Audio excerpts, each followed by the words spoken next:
के जो पर्टिकुलर देखिएगा एमडी हैं, उन्होंने जब रिजाइन किया था, जो बिरला जी हैं, तो उसके बाद ये मूव आ रहा था कि क्या मर्ज कर देना चाहिए आइडिया वोडाफोन को। अब आइडिया वोडाफोन को क्या होगा, कौन फंडिंग करेगा, तो कई तरीके की बातें उठ के आती हैं। ये भी देखिएगा न्यूज़ के थ्रू आती हैं, इनमें कोई भी कंफर्मेशन नहीं होता है। पहले तो चीज़ों को आपको समझना होगा कि ये सब स्पेकुलेटिव मूव होते हैं, यानी कि कोई भी न्यूज़ चल गई और उस पर लोगों ने सोचा कि अरे क्या ऐसा हो सकता है, तो थोड़ा सा स्टॉक में रिबाउंड देखने को मिल गया। फिर क्या हुआ, फिर न्यूज़ आई, देन आफ्टर दैट स्टॉक अगले दिन डाउन हो गया। तो यहाँ पर जो भी पर्टिकुलर स्पेकुलेटिव मूव थे, उसमें पहला खंडन होते हुए देखने को मिल रहा है कि ये कहा जा रहा था कि हो सकता है कि आइडिया वोडाफोन का मर्ज कर दिया जाए बीएसएनएल में और एमटीएनएल में। जैसा कि आपको कई बार देखने को मिला कि गवर्नमेंट का कोई भी पर्टिकुलर इनिशिएटिव आ सकता है। ये बोला जा रहा था कि गवर्नमेंट का कोई भी पर्टिकुलर इनिशिएटिव आ सकता है, बट यहाँ पर अगर आप देखेंगे, the government against merging ailing Vodafone Idea with BSNL MTNL. तो यहाँ पे देखिएगा गवर्नमेंट की तरफ से एक देखिएगा पर्टिकुलर स्टेटमेंट या फिर सोर्स के थ्रू से स्टेटमेंट आता हुआ देखने को मिल रहा है कि यहाँ पर किसी भी तरीके की मर्जिंग आपको होते हुए नहीं देखने मिलेगी आइडिया वोडाफोन की बीएसएनएल या फिर एमटीएनएल के साथ। तो ये एक बहुत ही बड़ी अपडेट है, जो कि ये बहुत अपडेट चली थी जब पिछली बार स्टॉक ₹4.75 के आसपास गया था। तो यहाँ पर आप देखिएगा पूरी तरीके से देख सकते हैं, the government is against the merger of the देखिएगा Vodafone Idea with the state own BSNL MTNL. Multiple sources have told to Times of India.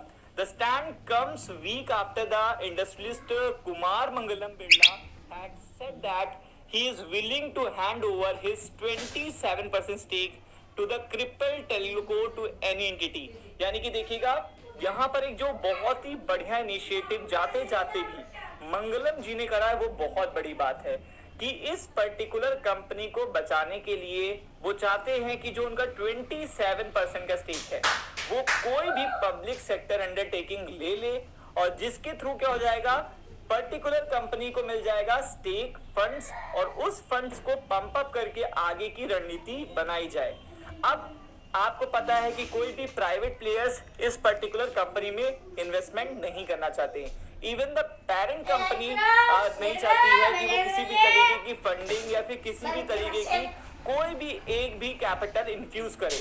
तो यहाँ पर सबसे बड़ा जो चारा बसता है वो बसता है कि कोई भी पब्लिक सेक्टर अंडरटेकिंग हो या फिर गवर्नमेंट हो या फिर कोई फाइनेंशियल इंस्टीट्यूशन ही क्यों ना हो, वो उनका स्टेक ले ले और देन आफ्टर दैट ये फंडिंग मिल जाए। देखिएगा ये पर्टिकुलर एक तरीके से कह सकते हैं सही सोल्यूशन भी है, लेकिन डे बाय डे प्राइस कम होते चले जा रहे हैं, आप देख ही रहे हैं, और बहुत सारे ऑपरेटर भी एक्टिव है। तो स्टॉक के देखिएगा वैल्यूएशन में बहुत से चेंजेस होते रहते हैं। तो इन स्पेकुलेटिव मूव के लिए भी अभी तक कोई भी कंफर्मेशन नहीं मिला है कि कोई स्टेक लेने जा रहा है नहीं जा रहा है। इस मंथ के एंड में या फिर नेक्स्ट सितंबर में किसी तरीके की अपडेट आती है तो आती है, अदरवाइज अभी तो स्टॉक एक कंसोलिडेशन के जोन में है। और जो एक पर्टिकुलर कहा जा रहा था कि गवर्नमेंट हो सकता है कि यहाँ पे बहुत ही स्ट्रॉन्ग मल्टीपल लॉजिकल रीजन थे कि आउटरेशन of any proposal that gets debt laden and loss making private entity within the fold of the state owned companies। तो यहाँ पर किसी भी तरीके से देखिएगा गवर्नमेंट की तरफ से कोई भी इनिशिएटिव नहीं है कि यहाँ पर वो किसी भी तरीके की मर्जिंग के बारे में सोचें या फिर समथिंग किसी भी तरीके का अभी तक रेस्क्यू प्लान सोचा गया है। ये पूरी तरीके से आप देख सकते हैं अपडेट आ चुका है और रिपोर्ट आप पूरी पढ़ सकते हैं। पूरी तरीके से आपको आर्टिकल मिल जाएगा, डिटेल एनालिसिस कर लीजिए, एक नहीं 2-3 सोर्सेस में आपको मिल जाएगा। ये चीजें आपको देखने को मिलेगी कि गवर्नमेंट किसी भी तरीके से मर्जिंग का कोई भी प्लान बीएसएनएल या फिर एमटीएनएल के लिए नहीं बना रही है। साथ ही साथ अगर आप बात करेंगे कि जो स्पेकुलेटिव ट्रेड हो रहे हैं इनसे आपको दूर रहना है। क्यों? आज खबर आएगी, आप सोचोगे पैसा बन गया, फिर अगली बार आप एंट्री लेने की सोचोगे या फिर सेल करने की सोचोगे। इन्हीं पर्टिकुलर मोमेंट में एक ही बार में आपका प्रॉफिट भी जाएगा और कैपिटल भी जाएगी। ऐसा एक लोग के साथ नहीं हुआ है, ऐसा बहुत सारे लोगों के साथ हुआ है। इसलिए कह रहा हूँ कि जब तक सॉल्यूशन विद इन मतलब इस तरीके से सॉलिड सोल्यूशन देखने को नहीं मिलता है, तब तक कोई भी फ्रेश एंट्री स्टॉक में ना करिएगा, क्योंकि आप देख सकते हैं पिछले 6 महीनों में 43% का देखिएगा कैपिटल खराब हुआ है।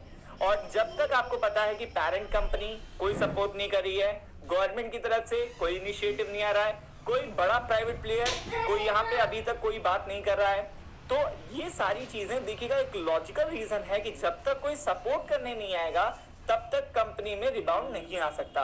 सपोर्ट क्यों चाहिए? क्योंकि इनके प्लेयर्स बहुत ही ज्यादा कॉम्पिटिटिव हैं, लाइक जियो हो गया, लाइक भारती एयरटेल हो गया। तो उनसे कंपटीशन करने के लिए ना केवल इनको पैसा चाहिए बल्कि कंसिस्टेंटली इनको मनी चाहिए होगा। तो वो चीजें बहुत ही इंपॉर्टेंट हैं। इसमें मत सोचिएगा कि ये स्टॉक 6 रुपए पे है, 12 रुपए पे फिर से चला जाएगा। इन मूव्स के लिए नहीं, आपका लॉजिकल रीजन होना चाहिए, बेस फंडामेंटल होने चाहिए कि इस पर्टिकुलर रीजन के कारण मैं स्टॉक में रिस्क लेना चाहता हूँ। अदरवाइज देखिएगा, आपको पता है अभी तक कोई भी कंफर्मेशन नहीं आया कि इनको फंडिंग कहाँ से मिलेगी, और एजीआर के जिस तरीके से पेमेंट बढ़ रहा है और पेमेंट के साथ जो इंटरेस्ट ड्यू बढ़ रहा है वो बहुत ही बड़ा रीजन है स्टॉक को देखिएगा सर्वाइवल के लिए, इनके खतरे के लिए बहुत ही ज्यादा बड़े रीजन है। तो कोई भी फर्दर अपडेट आती है तो मैं आपको बताऊंगा। अभी के लिए यही अपडेट था। वीडियो अगर अच्छा लगा है तो लाइक शेयर सब्सक्राइब करना ना भूलिएगा। Thank you so much.